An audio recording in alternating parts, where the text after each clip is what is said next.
어저께도 저녁에 집회가 있었나요? 오늘도 저녁에 집회가 있나요? 와, 오, 리스펙. 상남자 전사님. 야, 이런 요즘 그런 교회 이런 일정표로 스케줄로 수련회를 진행하는 교회는 많지 않아요. 여러분 귀한 겁니다. 저도 아침, 점심, 저녁 수련회를 다 하고 싶은 마음이 굴뚝 같은데 난 겁이 나서 못 하거든. 애들 집 나갈까봐, 도망갈까봐. 야, 근데 역시 상남자. 야, 목도 안 쉬어요, 전사님.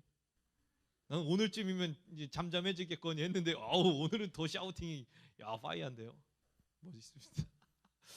감사합니다. 여러분 어떻게 믿음의 기념비가 잘 세워지고 있습니까? 여러분 신앙이 하나님과 뗄 수 없는 그런 어떤 기념비적인 역사들이 일들이 우리 안에 일어나고 있는 거 맞죠? 네. 우리 어제 그런 얘기 좀 했잖아요. 롯데월드 얘기했던 거 기억납니까, 여러분? 네, 롯데월드 가면 얼굴에 좀비 분장하고 머리에 탈 뒤집어 쓰고 다녀도 창피하다 안 창피하다? 안 창피하다. 왜? 거기는 그런 나라니까, 그렇죠? 꿈과 환상의 나라. 우리 여기는 꿈과 환상의 하나님 나라라고 우리는 얘기했어요. 그래서 우리가 이 안에서 같이 예배하고 막 찬양하고 죄송합니다만 약간 미친 사람처럼 소리 지르고 부르짖어도 우리 아무도 이상하게 생각 안 해요. 그렇죠? 자, 우리 이 친구 자매 옆에 있는 친구가 막 기도하면서 주여 외치고 갑자기 막 혓바닥이 꼬여가지고 방언하고 그럼 막 이상하게 쳐다볼 거야? 그러지 않아요. 왜? 우린 지금 그런 나라 안에 살고 있는 거예요. 아멘? 그래요. 그래서 여러분들과 오늘 조금 우리 더 딥하게 한번 가기를 원하는데 우리 같이 찬양 좀 한번 더 하고 싶어요. 우리 찬양팀 고생이 많으시지만 기왕 고생하는 조금만 더 고생합시다. 제가 아까 화장실을 잠깐 갔는데 우리 찬양 인도하시는 분 마스크를 벗고 계셔가지고 얼굴을 봤는데 어디서 많이 뵌 분이더라고요. 그죠? 저희 봤죠? 축구장에서 자주 봤어요. 드럼 치는 형제도 축구장에서 본 것 같고, 그렇죠? 반가워요. 근데 왜 인사를 안 했어요? 반갑다고. 못 보셨어요? 못 봤다고요? 어제 하루 종일 서 있었는데 나 여기? 그래요. 아무튼 반가운 얼굴도 많고 저 뒤에 계신 여러분들 알지 모르겠지만 저 회색깔 옷 입으신 저분은 전사님이신데 저분이 제 연락을 안 받아요. 여기서 만났어요. 왜 연락을 안 받냐면 저희 수련회 때 저분이 이제 리드하시는 찬양팀을 불렀어요. 부탁했어요.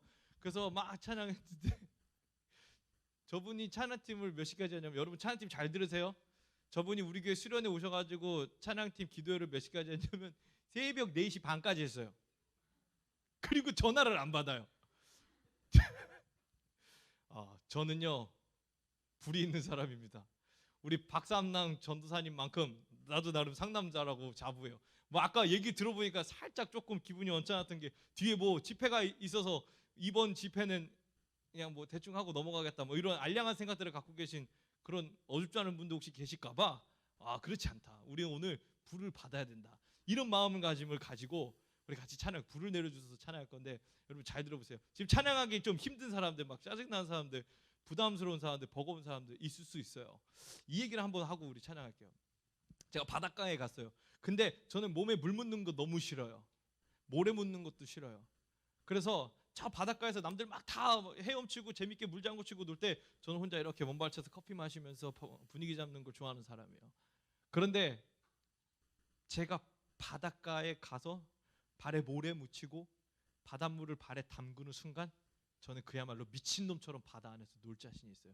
여러분 지금 저 먼발치에서 커피 마시면서 팔짱 끼고 바라보는 사람들 없길 바라요. 여러분들이 지금 이 순간 같이 찬양할 때 우리 은혜의 바다 안에 여러분들이 발목을 담그기 시작하면 결국에는 여러분 머리 끝까지 온몸이 다 그 은혜의 물에 다 젖게 될 줄 믿습니다. 할렐루야. 믿음을 가지고 오늘 우리가 한 발자국 나가는 건데 좀 힘들지만 우리 끝까지 불 질러보자는 마음으로 우리 불을 내려주셔서 같이 찬양할 텐데 다 자리에서 일어납시다. 자리에서 일어나셔서 우리 어제 했던 찬양인 것 같아가지고 우리 끝까지 포기하지 않고 우리 전사님 말씀하신 것처럼 진짜 뜨거운 마음을 가지고 우리 불을 내려주셔서 같이 찬양. 준비됐나요 혹시 찬양팀? 드럼 카운트를 이렇게 창창 하면 반주가 나올 거예요. 우리 같이 뜨겁게 찬양합시다. 할렐루야. 됐나요? 준비됐나요? 우리 죄송해요 찬양팀 죄송해요. 전도사님 이따가 저기 우리 찬양팀 맛있는 거 2번 사주세요. 약속하셨어요. 우리 불을 내려주셔서 같이 찬양하겠습니다. 박수. 자 여러분 박수는 머리 위로 치는 거예요. 그리고 자 여러분 박수 이렇게 자 하나 둘 아멘 내가 살아가는 자 몸도 움직이면서 자, 오른쪽 왼쪽 자 더 큰 목소리로 자 그 산 모두 태우듯이 나를 쓰소서 우리 한 번 더 여러분 박수 더 높게 하나 둘 셋 넷 나를 자 우리 여기 형제들도 머리 손머리 위로 자 이렇게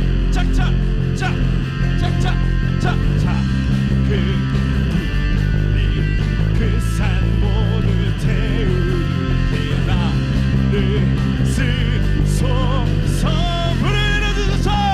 불을 내려주소서 내게 성령의 불을 아멘 죽어진 영혼 살릴 여러분 온 마음을 다하고 백합니다 나를 태워주소서 제단 위에 나를 드리니 열망의 불로 세우소서 자 다시 한번 박수 하나 둘셋넷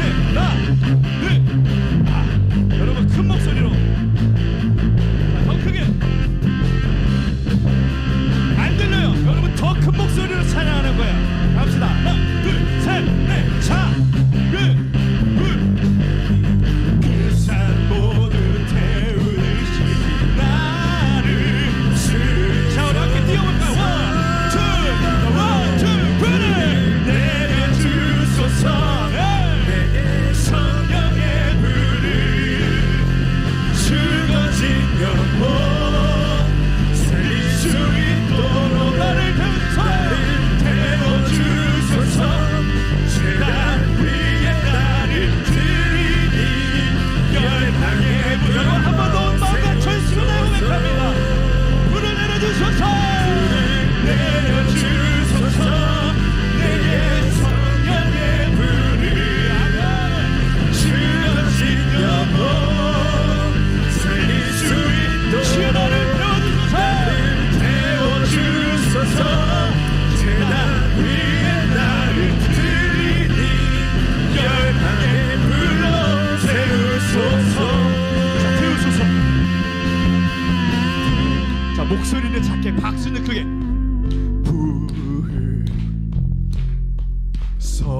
성령의 여러분 박수 소리가 너무 작아요 우리 조금 더 크게 해볼까요? 소서 더 크게 성령의 자 이제 목소리도 함께 태우소서 부으소서 성령의 불을 자 큰 목소리로 태우소서 태우소서 불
우리 이런 마음과 텐션으로 예배하는 겁니다. 할렐루야! 더 큰 목소리로 할렐루야! 자, 중학생들, 우리 중딩이들만 한번 해보겠습니다. 중딩이들 할렐루야! 자, 우리 고등학생들 보여주세요. 고등부들 할렐루야! 조금 힘이 있어. 자, 우리 청년들도 있죠. 우리 청년들도 찬양팀도 하게 할렐루야! 야, 박수 한번 쳐주세요. 여러분, 중학생, 고등학생, 청년들 봤는데 여러분, 전도사님 선생님들 할렐루야 아멘 얼마나 잘하는 줄 알아요? 네? 보여줄까요? 뭐 본 적 없죠? 본 적 없죠? 자, 우리 전도사님들 선생님들 할렐루야! 아멘. 야, 박수! 자, 우리 자리 앉겠습니다. 뭐 저녁 집회 뭐 이런 거 없어요. 오늘이 저녁 집회. 다 죽었어. 저녁 집회 몇 시부터예요? 8시. 그러면 저는 7시 55분에 끝내겠습니다. 그래요. 우리 믿음의 기념비를 세워가자고 이야기했어요. 자, 우리 벌써 예배 2번 드렸어요. 그렇죠? 오늘 지금 3번째입니다. 자, 이 정도 됐으면 우리들 중에 누군가 한 사람은 믿음의 기념비가 이미 세워진 사람들 분명히 있을 거라고 봐요. 할렐루야! 여러분들 중에 어제든 뭐 오늘이든 아니면 지금 이 순간이든 기도하면서 찬양하면서 하나님이 주시는 마음과 또 하나님 주시는 감동과 하나님이 주시는 어떤 그런 감격들, 결단들 이런 것들이 이미 세워져 있는 그런 훌륭한 형제자매들, 언니, 오빠, 형, 누나들 있을 거라고 봐요. 저 중학교 1, 2학년 때 어제 이야기했죠. 제가 수련회 하는데 우리 형 누나들 은혜 받는 모습 보면서 나도 은혜 받았어요. 여러분, 우리가 같이 은혜 받을 수 있으려면 믿음의 본보기들, 롤모델들이 있으면 너무 좋을 것 같아요. 그래서 여러분들 저 어디 수련회 가면 사실 이런 거 잘 안 하는데 우리 여러분 이야기도 한번 좀 들어보고 싶어요.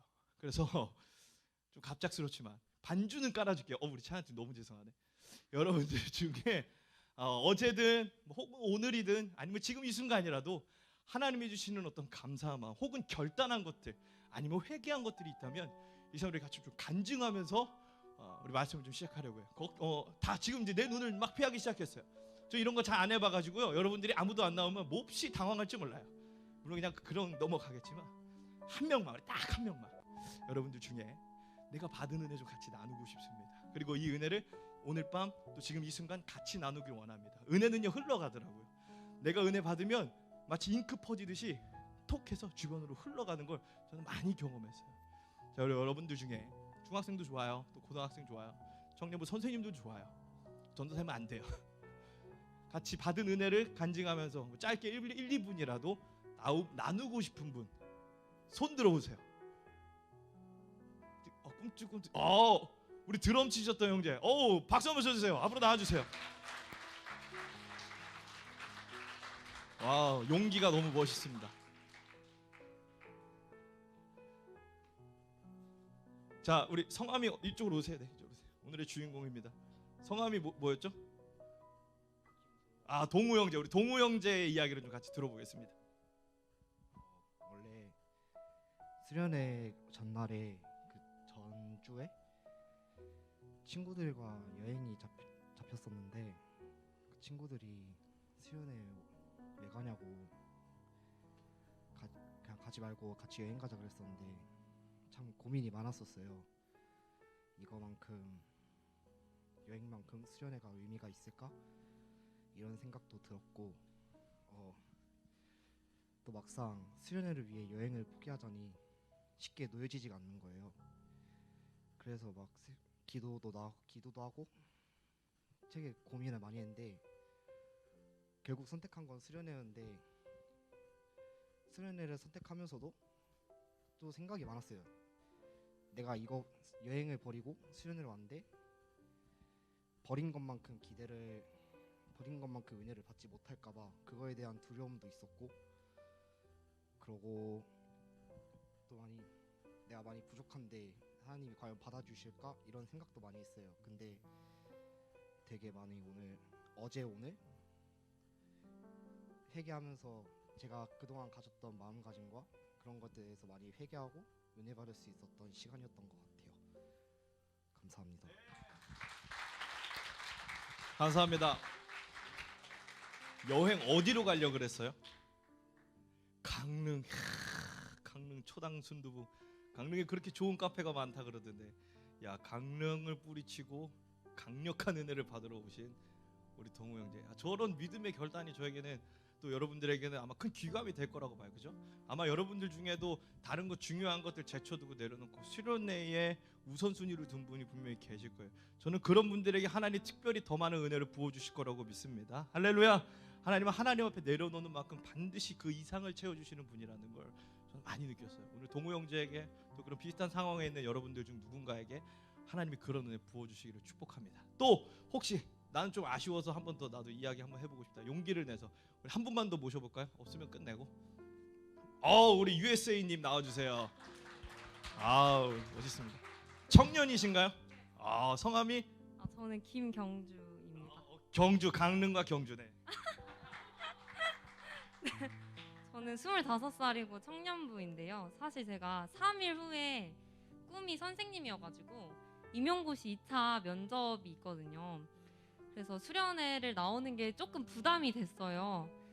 그리고 시간적으로도 좀 걱정이 된 부분이 있었는데 네, 근데 이제 어제 기도하고 또 말씀 들으면서 들었던 마음이 면접 잘 보게 해달라고 그렇게 기도를 한 게 아니라 제가 교사가 돼서 하나님 복음 전하는 교사가 되게 해달라고 기도가 나오는 거예요. 그래서 그게 너무 감사했고 네, 전하고 싶었습니다. 임용고시 쉽지 않은데 진짜 또 여기도 믿음의 결단해 주신 우리 용사가 있네요. 감사합니다. 우리 혹시 또 한 명 더 없으면 끝내고. 아쉬운 사람 없죠? 끝냅니다. 3. 우리 또 한 분 더 계시네요. 나와주세요. 멋있습니다. 강릉, 경주 혹시 목포신가요? 성함이 목포 아닌가요? 네, 안녕하세요. 저는 새벽교회 청년은 아니고 저기 뒤에 아까 인사드린 회색 옷을 입고 계신 전도사님의 여자친구입니다. 저도 25살 청년인데요. 아무래도 이제 남자친구의 직업이 전도사다 보니까 저도 뭔가 영적인 부담감 그런 것들이 좀 컸었어요. 근데 어제 말씀에서 행복교에 대해서 말씀하셨는데 제가 그 자리를 약간 피하고 싶더라고요. 그냥 좀 덜 고난받고 싶고 더 힘들고 싶고 결혼을 놓고도 기도를 하는데 좀 마음이 너무 힘든 거예요. 그 길을 걸어간다는 게.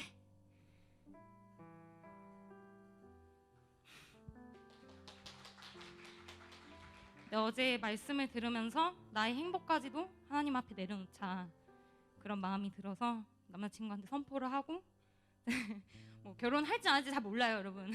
기도를 해서 해보겠지만 이제 뭐 사모가 아니더라도 누구나 다 전도자의 삶을 살아가야 되는 게 사실이니까 그냥 그 길에 있어서 도망치지 않고 피하지 않고 나의 모든 삶을 하나님한테 내려놓자, 나의 행복까지도 내려놓자 그렇게 결단하고 기도하게 됐습니다.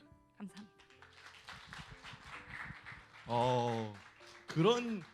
그런 사연이 있어서 우리 전사님 여기 와 계셨군요. 왜 여기 와 있나 그렇게 내 연락을 피하더니 여기서 만나니 그랬더니 그런 사연이. 여러분 사모로 사는 거 사실 쉬운 거 아니거든요. 저도 사모가 있어요. 저희 아내가 있어요. 근데 정말 이런 얘기를 해주고 싶어요. 저희 아내도 해요. 누구나 여러분 사모님 누구나 다 할 수 있어요. 자격이 따로 있는 게 아니라 이 말이에요. 사모뿐만 아니라 여러분들 한 사람 한 사람이 삶 속에 하나님의 제자로 하나님의 백성으로 사는 거 같은 결이거든요. 누구나 할 수 있어요. 결단하면 돼요. 믿음을 가지고 하나님이 주시는 힘과 용기를 가지고 살아가면 여러분들의 삶을 하나님이 책임지신다는 걸 저는 저와 같이 사는 사람을 보면서 매번 느끼고 저 자신을 보면서도 느껴요. 여러분들 모두가 하나님 안에 여러분들의 삶을 내어드릴지라도 하나님이 책임지시는 은혜 그런 사랑이 여러분들 안에 충만하기를 축복합니다. 진짜 이제 없죠? 아부터 오늘 몇 시에 끝내야 돼요? 일단 나오세요. 뭐 우리 시간 구애받지 맙시다. 네, 감사해요. 오늘 찬양팀 인도하신 축구를 잘하시는 우리 선생님. 몰라 뵀어요. 그런 분이신지. 예. 어제 그 사무엘상의 말씀을 들었을 때 난 놓고 기억자를 모른다는 말씀이 너무나 그 사사의 시대 때도 역사하셨다 하나님이신데 우리의 시대 때는 우리가 그 말씀을 직접 응답받지도 못하고 말씀하시지는 하나님이 아니시라고 우리가 영으로 느끼고 제가 영으로 느끼고 경험했던 하나님이신데 그 옆에 계신 하나님을 놓고 저는 세상의 것을 많이 쫓았던 것 같습니다. 믿음의 사람이라고 하면서도 그 하나님을 도구로 사용하고 포장해가지고 나는 그리스도인이다. 근데 정작 보면은 세상의 사람들과의 가치관이 너무 다르지 않더라고요. 제가 기도하고 있던 게 주님 이거 해주세요. 주님 그리스도인이라고 포장을 하고 주님 이거 들어주시면 제가 이거 하겠습니다. 주님 이거 들어주시면 제가 이것만 들어주시면은 주님께 순복하며 나아가겠습니다. 근데 그 블레셋 사람들에게 이스라엘 사람들이 했던 것 같이 저는 옆에 있는 것을 그 전에 경험했던 하나님을 기억하지 못하고 하나님이 어떻게 일하셨는지도 기억하지 못하고 저는 저의 뜻을 구하면서 살아갔던 것을 어제 그 말씀을 듣고 회개했습니다. 그래서 이제 살아갈 때 동안 하나님을 배신하지 않고 하나님이 원하시는 뜻대로 살아갈 수 있는 주님의 자녀가 될 수 있도록 이렇게 기도하면서 나아가는 제가 되고 싶습니다. 아우, 찬양도 잘하시니까 말씀도 조리 있게 굉장히 멋있게 잘해주시네요. 아니, 우리 어저께 설교들 다 열심히 들으셨나 보네요. 좀 그냥 뭐 저만 혼자 떠들다 간 줄 알았는데 감사하네. 하나님이 여러분들 안에 역사하시고 일하시는 걸 우리가 함께 눈으로 목격하고 있는 현장입니다. 그렇죠? 여러분, 하나님 살아계신 것 같아요? 아니면 없으신 것 같아요? 아이고 참말로. 불을 내려줘서 한번 더 내릴래요? 여러분, 하나님 살아계십니다. 할렐루야. 하나님이 살아계셔서 여러분들 한 사람 한 사람 가운데 지금 어떻게 역사하셨는지 우리 벌써 4번이나 봤어요. 그죠? 그리고 아마 이야기는 하지 않았지만 분명히 여러분들 안에 더 많은 역사가 일어났을 거예요. 하나님 살아계시다는 증거예요. 그리고 우리가 오늘 예배해야 될 이유는 타당한 이유가 생기는 거예요. 그죠? 그냥 여러분들이 앉아가지고 엉덩이 앞에 거기서 죽치고 앉아있는 그런 시간 낭비가 아니라 살아계신 하나님께 나아가 예배하고 그분을 만나고 그분이 어떠하심을 나도 경험할 수 있는 그런 순간들이 지금 이 순간이라는 거예요. 우리 중학생들에게도 고등학생들에게도 동일하게 하나님이 오늘 선하게 역사하실 줄 믿습니다. 할렐루야. 아멘. 제가 오늘 조금 늦었어요. 우리 교회가 여기 한 10분 거리밖에 안 되는데 우리 셀 모임 막 있어가지고 좀 늦었어요. 그런데 제가 옛날에 어떤 수련회를 갈 때 진짜 늦은 적이 있어요. 많이. 왜 늦었냐면 IC를 잠깐 한눈판 사이에 잘못 탔어요. 근데 시간이 막 20분 정도 더 늘어나니까 큰일 나겠더라고요. 진짜 그래서 늦었는데 제가 그때 깨달은 생각이 뭐냐면 여러분 요만큼만 한눈 팔면 우리는 이만큼 돌아가야 될지 몰라요. 그죠? 여러분 지금 예배하는 이 순간에 무슨 이유가 됐든 간에 요만큼만 한눈 팔아도 여러분들은 인생을 이만큼 돌아가야 될지도 몰라요. 우리가 지금 이 순간에 하나님이 우리에게 주시는 삶의 방향성들을 우리가 발견하고 어떻게 보면 하나님이 제시해 주시는 믿음의 내비게이션을 보고 있는데 조금 한눈 파는 거예요. 예를 들어 딴 생각하고 유튜브 생각하고 남자친구 여자친구 생각하고 여러분 자꾸 생각날 것 같으면 저렇게 데리고 오세요. 아니면 여러분들 뭐 지금 이제 끝나고 뭘 먹을까, 오늘 저녁에 나가서 뭘 할까, 집회 끝나고 집에 가서 야식으로 뭘 때릴까, 이런 쓸데없는 생각하면서 잠깐 한눈 파는 사이에 여러분들의 인생에 돌이킬 수 없는 어마어마한 낭비가 일어날 수 있다는 거예요. 여러분 집중하고 말씀 가운데 나오시는 여러분 되기를 축복합니다. 아멘. 아멘. 우리 지난 시간에 건져내심에 대한 이야기를 좀 했어요. 뭐예요? 하나님이 세상의 기준과 세상의 가치관에서부터 우리를 건져내셔서 하나님의 기준, 하나님 제일주의의 삶을 살아갈 수 있도록 우리를 이끌어 가신 그런 건져내신 하나님에 대해서 우리가 배웠어요. 그 순간순간들이 우리 믿음의 기념비라고 이야기했어요. 오늘도 보니까 많은 분들이 하나님의 건져내심을 받은 것 같아. 뭐 임용고시를 앞두신 누군가, 또 뭐 여행을 앞두고 있는 누군가, 각자의 사정 가운데 세상의 기준 따라 살아갔다면 오늘 이 순간 와서 예배하지 않았을 그 누군가들이 하나님의 은혜로 말미암아 그 세상 기준에서 건져냄 받아서 하나님의 정신 따라, 하나님의 뜻을 따라, 하나님 법에 따라 그 기준에 맞춰서 살아가고 있는 청년들이, 또 학생들이 이 안에 세워져 있다는 걸 볼 수가 있었어요. 그래요, 여러분, 하나님은 우리를 건져내시는 분이에요. 그 건져내신 하나님이 우리 가운데 함께 하실 때 이제 우리 삶에는 어떤 일들이 일어나는지에 대한 이야기들을 좀 해보려고 해요. 우리 어제 제목은 난 놓고 기억자 모른다였고 오늘은 기억의 다음 자리예요. 마음이 아픈 게 한 가지 뭐가 있냐면 폰트가 깨졌네요.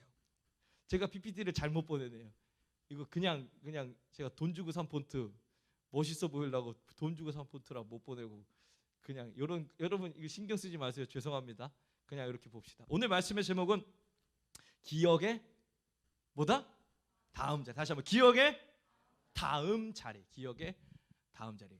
이스라엘 백성들에게 기억의 자리는 어디였죠? 우리 어제 배웠어요. 에벤에셀이라는 곳이었어요. 에벤에셀은 이스라엘 백성들에게 기억의 자리, 하나님과의 추억이 담겨 있는 자리, 하나님의 살아계심을 경험한 자리, 하나님으로 말미암아 승리를 경험한 자리, 주님의 도우심을 그대로 몸소 체험했던 그런 자리가 기억의 자리였어요. 이스라엘 백성들이 그 에벤에셀 앞에서 기억의 자리 앞에 모여서 뭘 하고 있는지 한번 보겠습니다. 우리 말씀 함께 읽겠습니다. 본문 보여주세요. 시작. 그들은 다시 한번 여러분 큰 목소리로 시작.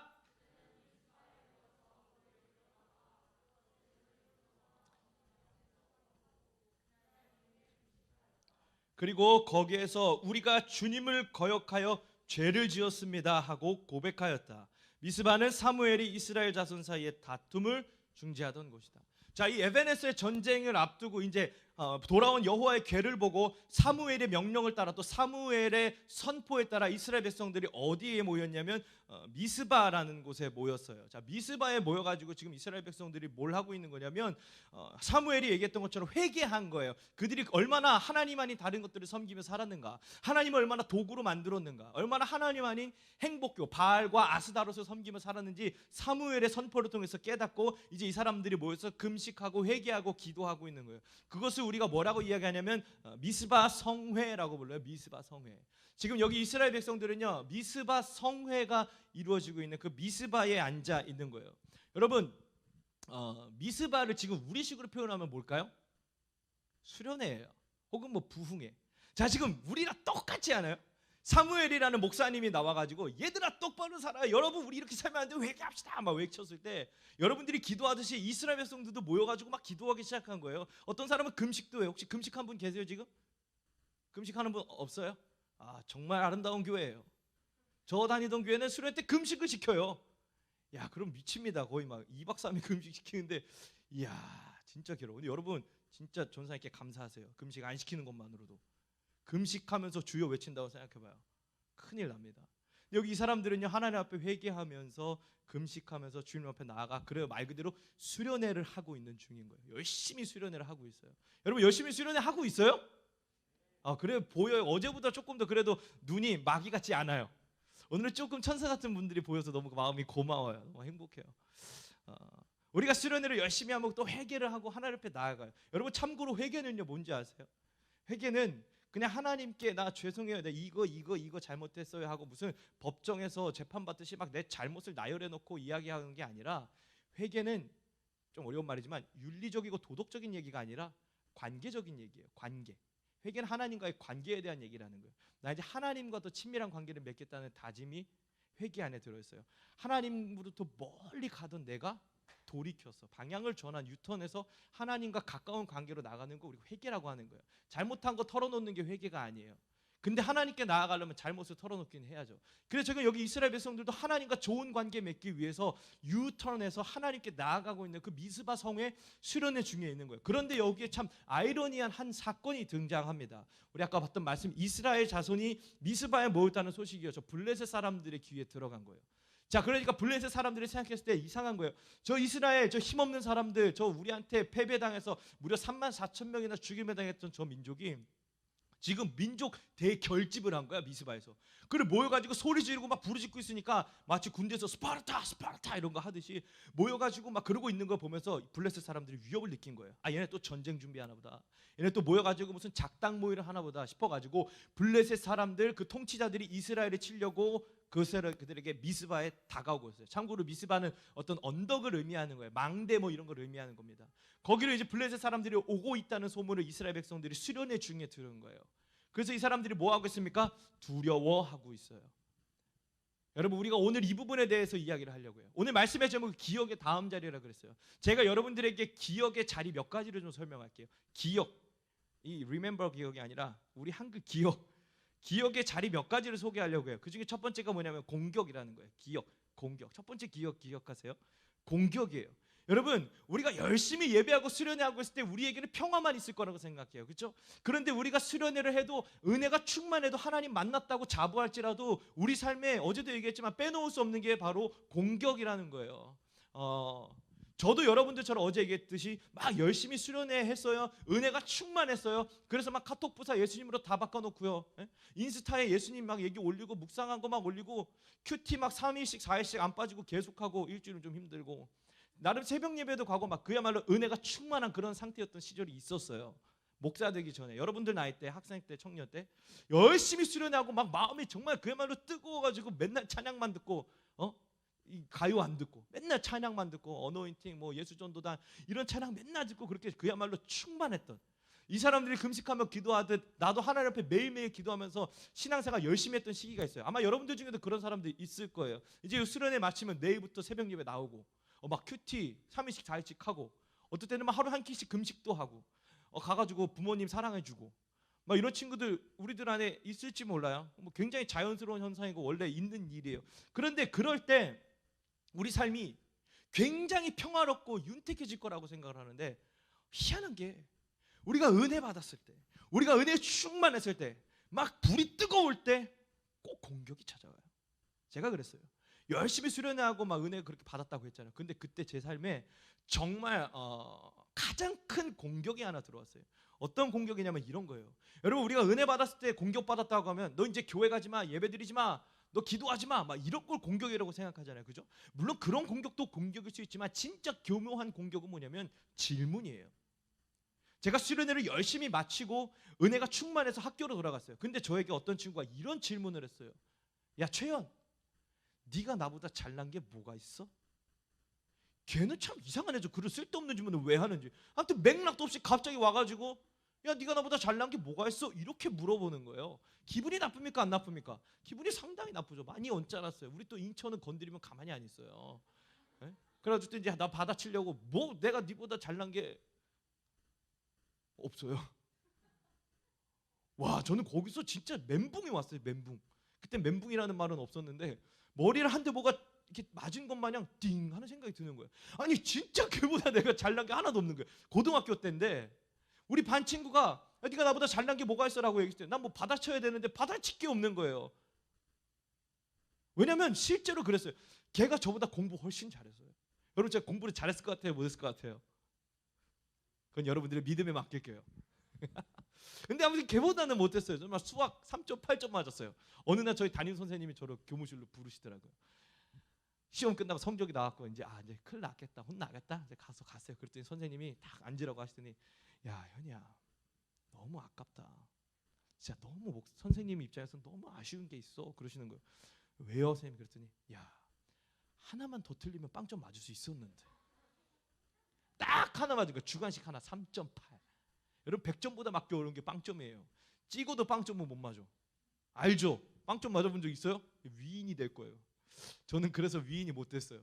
저는 막 걔보다 공부를 실제로 많이 못했단 말이에요. 그러니까 공부로 안 돼. 그러면 이제 얼굴로 봅시다.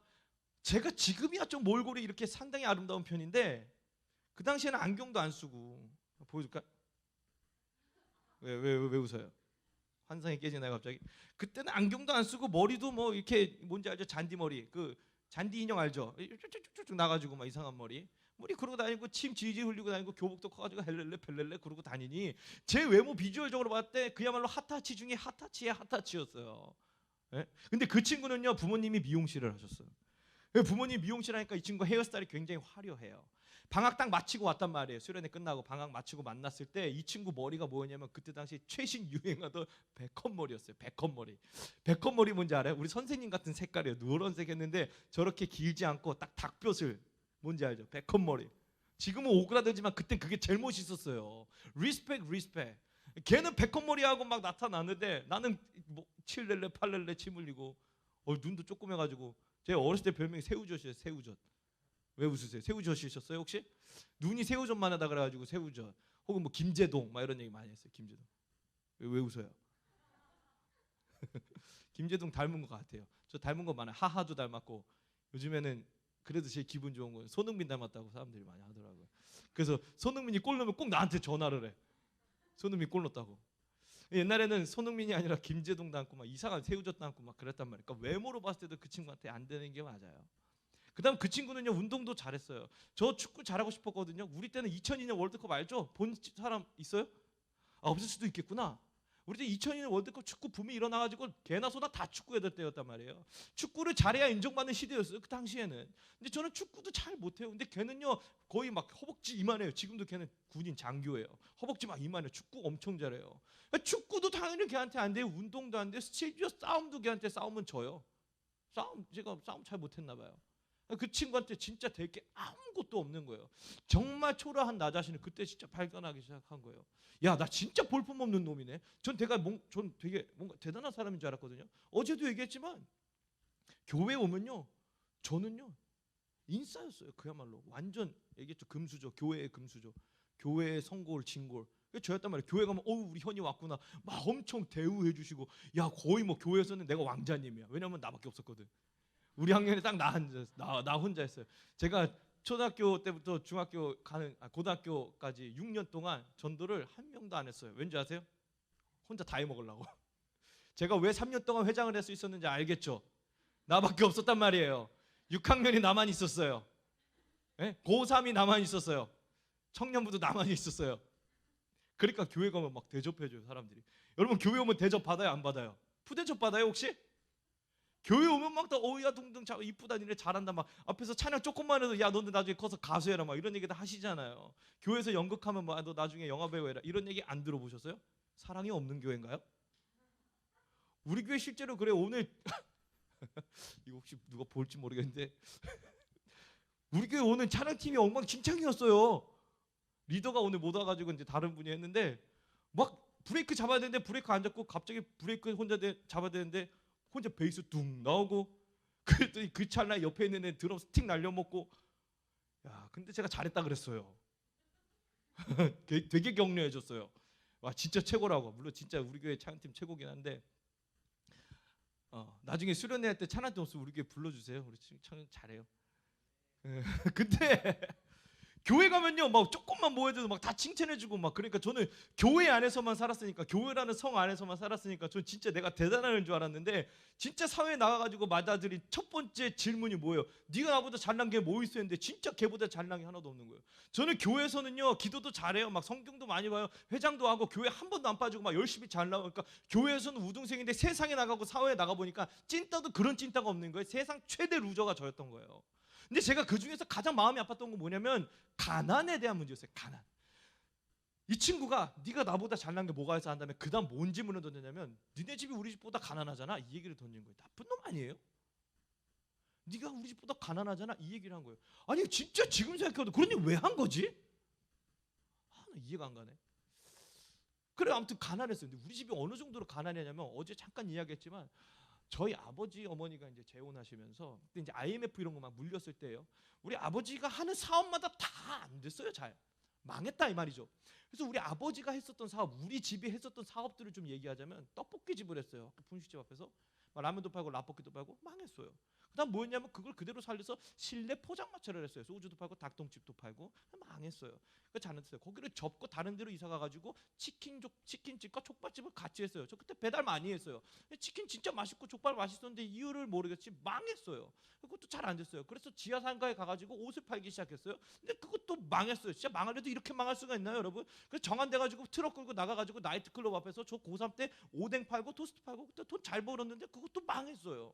대리운전을 했는데 대리운전도 망했어요. 인테리어 사업을 했는데 인테리어 사업도 망했어요. 제가 지금 기억나는 것만 이만큼이지 말 안 한 건 더 많아요. 우리 집은 계속 망하고 망해요. 완전 망해요. 그럼 여러분 망하고 망하다 보면 뭐가 남겠어요? 망하는 것만 남아요. 아무것도 없어요. 진짜 완전 폭망이에요. 폭망. 돈이 하나도 없는 거예요. 빚은 늘어가고.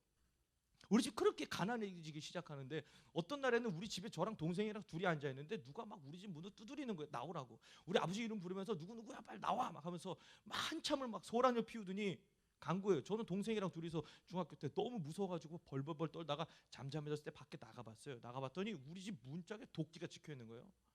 그런 경험 해본 적 있어요? 여러분 집에 빨간 딱지 붙어보신 분 손 들어봅시다. 저희 집에 빨간 딱지 뭐 비비지하게 막 빨간 딱지. 여러분 영화 드라마 보면요 빨간 딱지 어떻게 붙여? 아저씨들 와가지고 비키세요. 저 이상 장식이 아닙니다 하고 막 TV 앞에 붙여놓고 냉장고 막 대문짝만한데 붙여놓고 그렇잖아요, 그죠? 근데 이분들 그렇게 비인격적이지 않아요. 저 TV 뒤쪽에 이렇게 싹 붙여놓고 책상 아래쪽에 이렇게 붙여놓고 안 보이는데 붙여줘. 아유 미안합니다. 그러고 가시더라고요. 되게 인격적이고 좋으신 분들이에요, 여러분. 나중에 집에 빨간 딱지 붙이러 누가 오시면 꼭 음료수 같은 거 대접해드리고 해주세요. 집에 빨간 딱지도 붙어요. 집이 경매로 넘어갔어요. 그래서 진짜 조그만 집으로 이사 갈 수밖에 없었어요. 집이 어느 정도로 작았냐면 이 강대상 반만도 안 했던 것 같아요. 근데 우리 식구가 5명이었어요. 우리 아버지, 어머니, 동생 둘에 나까지 셋. 5명이요. 이 집안에 다 들어가 살 수가 없는 거예요. 왜냐하면 집안에 뭐가 있어요? 뭐 장롱도 있어야 되고 식탁도 있어야 되고 뭐 조그만 TV라도 있어야 되잖아요. 그러니까 이 집에서 우리가 다 살 수가 없는 거예요. 제일 중요한 건 잠을 못 자는 거예요. 그래서 잠을 어떻게 잤냐면 저랑 동생들 둘 셋은 학교를 다니니까 아침에 학교 갔다가 저녁에 들어와서 우리는 잠을 자요. 그럼 부모님은 거꾸로 밤에 나가서 일하시다가 우리 학교 갈 시간에 들어와서 주무세요. 그래서 같은 집에 살지만 얼굴을 못 보고 살았어요. 각게 바통 터치하고 잘 자 이렇게 하고 집에 이불은 늘 깔려 있고 너무 좋은 집 아닌가요? 그렇게 힘들게 살았단 말이에요. 너무 가난하게 살았어요. 우리 집이 이사 갈 때 요즘은요 뭐 김병만 뭐 이사 뭐 이런 거 있잖아요. 조영구의 영국 클리마 이런 거 이사짐 센터 불러가지고 이사하는데 저는요 여러분 이 리어카 끌고 이사했어요. 제가 참고로 80년대생인데 80년대생 중에 리어카 끌고 이사한 사람 그렇게 많지 않을걸요. 제 얘기하면 누가 70년대 60년대 얘기하는 줄 알아요. 근데 저 그렇게 살았어요. 여러분 혹시 어르신들은 어제 얘기했나요? 괭이부리 마을이라고 아세요? 괭이부리 마을 아이들이라는 책이 있었는데 아시는 분들은 선생님도 혹시 아세요? 괭이부리 마을 모르세요? 독서를 혹시 안 하셨나? 괭이부리 마을은 우리나라 되게 유명한 달동네예요. 못 사는 친구들이 모여 있는 동네예요. 우리 동네가 괭이부리 마을이에요. 거기가 되게 어려운 애들이 살았어요. 그러니까 이사할 때 리어카 끌고 이사해요. 그래서 이사를 하는데 우리 집이 쫓겨났잖아요. 이사를 가야 되는데 우리 집이 꼭대기 중에서도 꼭대기집 맨 언덕에 있는 빌라의 맨 윗집에서 살았어요. 그러니까 그 언덕을 동생이랑 둘이서 추운 게 딱 요만할 때 추운 겨울날 리어카 끌고 동생한테 밀어 하면서 나는 안 끌고 여동생인데 막 그렇게 이사하고 막 그랬어요. 되게 힘들게 살았단 말이에요. 집이 너무 추웠어요. 보일러가 안 들어온 건 아니고 들어오는데 기름 보일러를 떼는 거예요. 기름 보일러 되게 비싼 거 알죠? 그 못 떼요. 우리 가난해서 기름 보일러 못 뗀단 말이에요. 그러니까 보일러 뗄 돈이 없어서 조그마한 연탄 난로 화로 같은 거 하나 놓고 5식구 모여가지고 그 불 쬐고 있다가 이제 잘 때는 이제 각자 자는 거예요. 근데 너무 추워가지고 집에서는 장갑 2개, 양말 그 수면 양말 같은 거 2개, 그리고 내복에 수면 옷 잠바 입고 그러고 모자 이거 털모자 같은 거 그러고 살았어요. 집 안에서 입김 나요. 집 안에서 매 겨울 매일매일 하루도 안 빼놓고 집 안에서 입김 나요. 그리고 심지어요 고드름이 집 안에서 얼어요. 고드름이 어디서 오는지 알아요? 이거 재밌자고 하는 얘기인데 너무 슬퍼요 지금.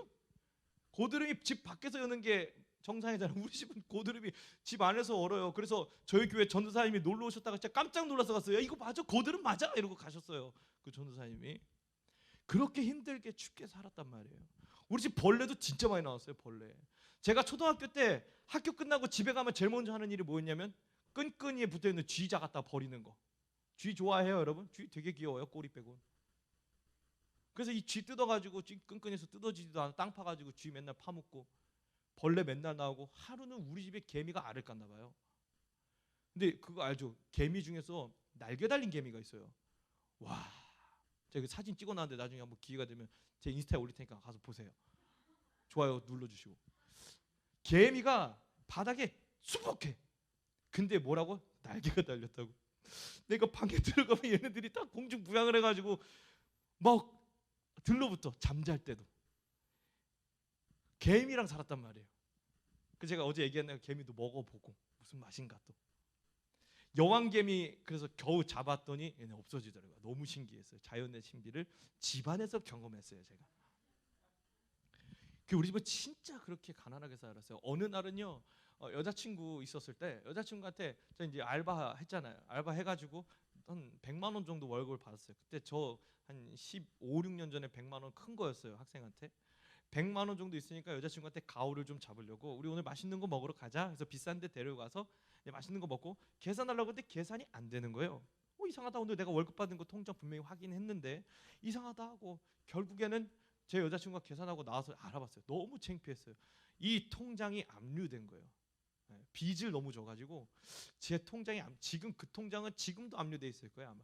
그 안에 제가 15년 전에 모아놓던 100만 원이 고스란히 들어있길 지금도 바라고 있어요. 언젠간 찾으려고 내가 100만 원 뭐 해먹으려고. 얼마나 창피했는지 몰라요. 그러면서 제 마음속에 드는 생각이 뭔지 알아요? 하나님 왜요?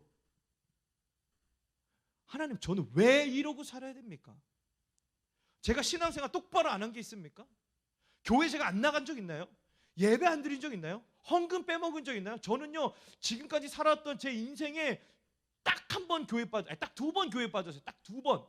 한 번은 막내 삼촌 따라서 조기축구 쫓아갔다가 엄마한테 걸려서 진짜 뒤지게 맞고 그때부터 절대 교회 안 빠졌어요. 나머지 한 번은 뭐냐면 군대 갔을 때 처음 훈련소 갔을 때 그때 2번 빼고 저는 한 번도 주일에 예배를 빠져본 적이 없는 위인이에요. 위인. 신앙의 위인. 하나님이 신앙의 위인이 나를 왜 이렇게 고통을 주시냐 이거예요. 그때가요 제가 아까 얘기했듯이 제일 많이 은혜 받고 제일 많이 하나님과 가깝다고 생각하고 새벽기도 안 빠지고 맨날 나가고 금식도 하고 교회에서 맨날 봉사하고 일주일 7일이 있다면 그중에 5일 6일은 교회 가서 살았던 난데 하나님 우리 집은 왜 이렇게 가난해야 됩니까? 하나님 왜 이렇게 나는 그야말로 찢어지게 가난한 속에 살아야 됩니까? 하나님 왜 나는 이렇게 공부도 못하고 잘난 거 하나 없고 진짜 그야말로 세상 찌질이 못난이처럼 살아야 됩니까? 하나님은 얼마나 원망했는지 몰라요. 그 질문 하나가 여러분들 안에 어떤 질문이 있을지 모르겠지만 이런 질문이 있을 수 있잖아요. 하나님 날 왜 이렇게 힘들어야 합니까? 하나님 왜 나는 이 모양 이 꼴로 살고 있습니까? 하나님 우리 집은 왜 이렇게 가난합니까? 제가 이 질문에 꼬리를 물다가 가장 큰 난관에 부딪혔던 질문은 이거였어요. 하나님 우리 집은 왜 이렇게 가난합니까? 보다 더 큰 질문, 하나님 우리 집 환경은 왜 이렇게 불우합니까? 아버지가 가짜 아버지란 말이에요. 친아버지가 아니란 말이에요. 전 아버지가 3명이라고 얘기했나요 어제?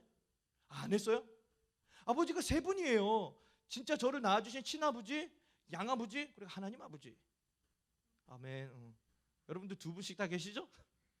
저는 양아버지 아래에서 자랐어요. 어렸을 때 부모님이 재혼하셨어요. 그런데 이 양아버지 보통 그런 레퍼토리 있잖아요. 드라마에 흔히 나오는 그런 거.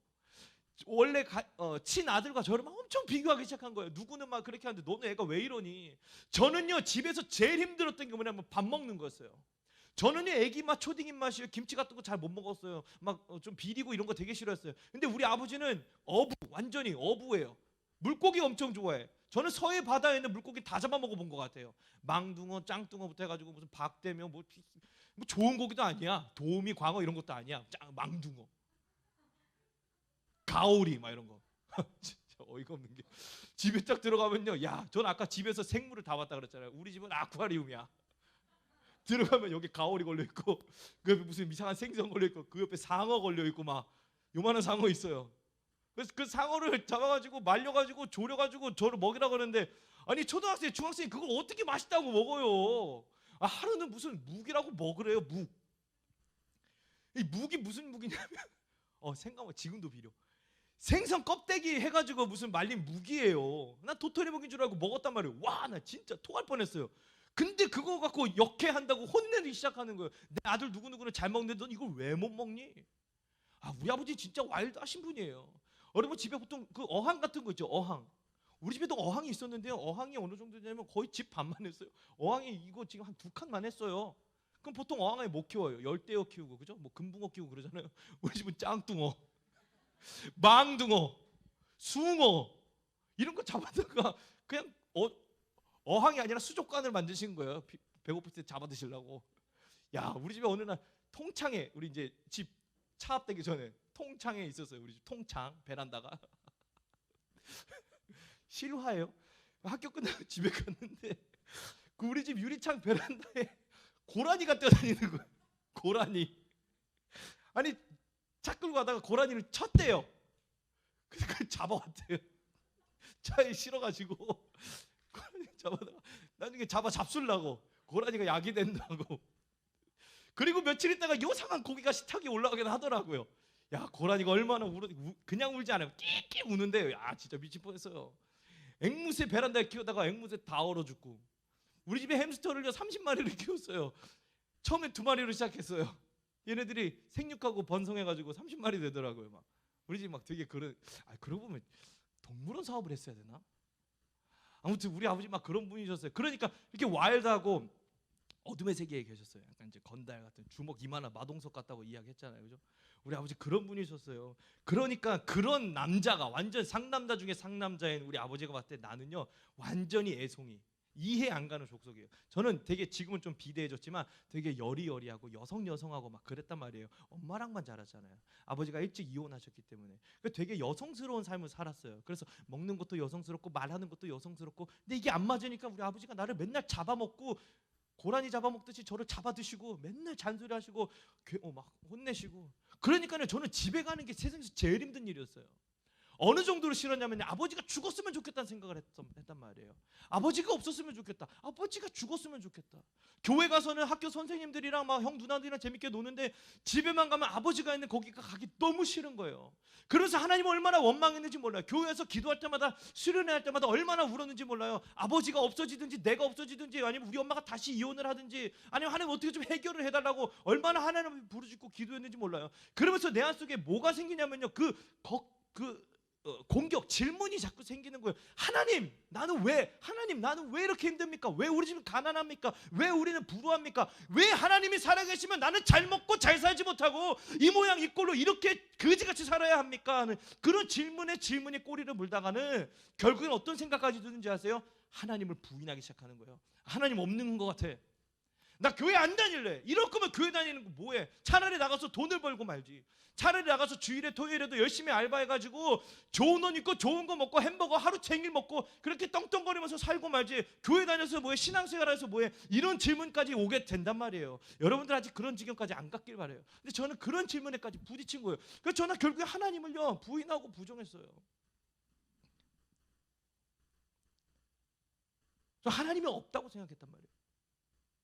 그 순간 우리들에게 찾아오는 게 뭔지 아세요? 걱정이라는 거예요. 걱정. 두 번째 우리가 기억해야 될 기억은요, 걱정이에요. 오늘 이스라엘 백성들이 블레셋 사람들이 온 것을 보고 그들의 공격을 보고 오늘 본문에 봤더니 두려워했다 그래요.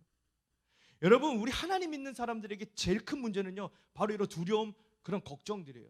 내가 그럼에도 불구하고 우리 집 가난할지언정, 우리 집이 가정 환경이 이렇게 불우할지언정 하나님 끝까지 믿고 하나님 끝까지 신뢰하고 살아갔으면 내 안에 걱정이나 두려움 같은 건 없었을 거예요. 가난할지라도 행복했을 거예요. 그런데 하나님이 없다는 생각이 드니까, 하나님 안 믿겨지니까, 하나님이 보이지도 않고 들리지도 않고 느껴지지도 않으니까 제 마음속에 자꾸 두려움, 걱정 이런 게 막 생기기 시작한 거예요. 여러분들 혹시 여러분들 중에 하나님이 느껴지지 않는 사람들이 있으면 여러분들에게는 반드시 언젠가 두려움이라는 게 찾아올 거예요. 걱정이라는 게 찾아올 거예요. 그럼 나는 이제 어떻게 살지? 나는 어떻게 해야 행복할 수 있지? 어제도 얘기했지만 이 세상 안에는요 행복이라는 거 존재할 수가 없어요. 기준이 다르기 때문이에요. 여러분들이 돈을 아무리 많이 벌어도 행복할 만큼 벌 수 없을걸요. 여러분들이 아무리 높은 자리에 올라도 행복한 만큼 높이 올라갈 수 없어요. 올라가 보면 알아요. 벌어보면 알아요. 많은 걸 누려보면 알아요. 거기에 의미가 없다는 걸 알아요. 그럼 계속해서 우리들한테 생기는 게 뭐냐면 두려움이에요, 걱정이에요. 여러분, 걱정과 두려움을 다른 말로 뭐라고 하는지 아세요? 믿음 없음이라 그래요.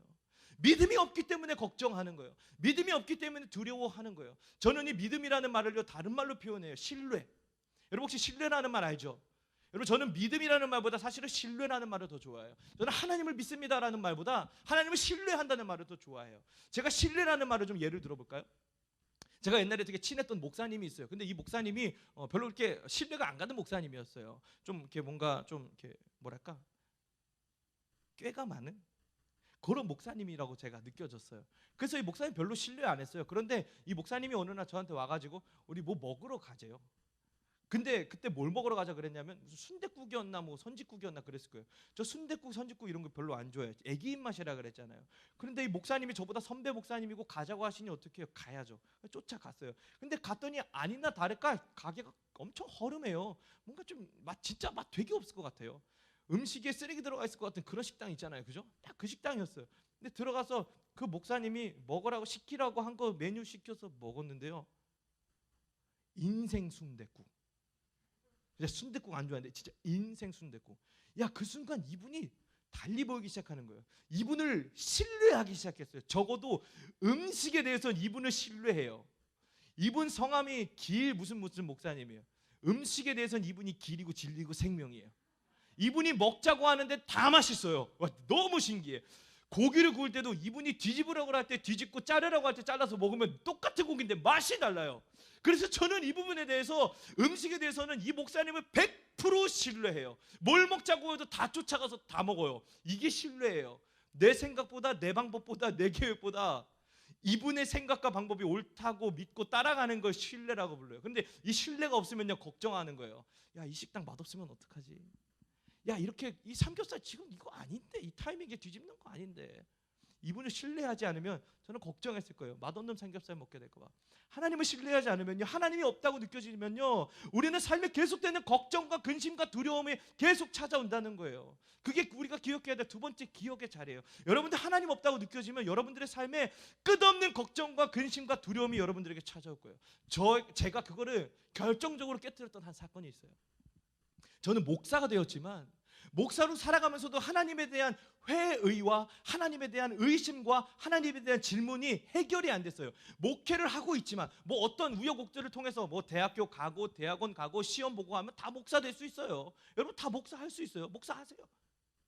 서울신대 가가지고 다 목사 하세요, 여러분.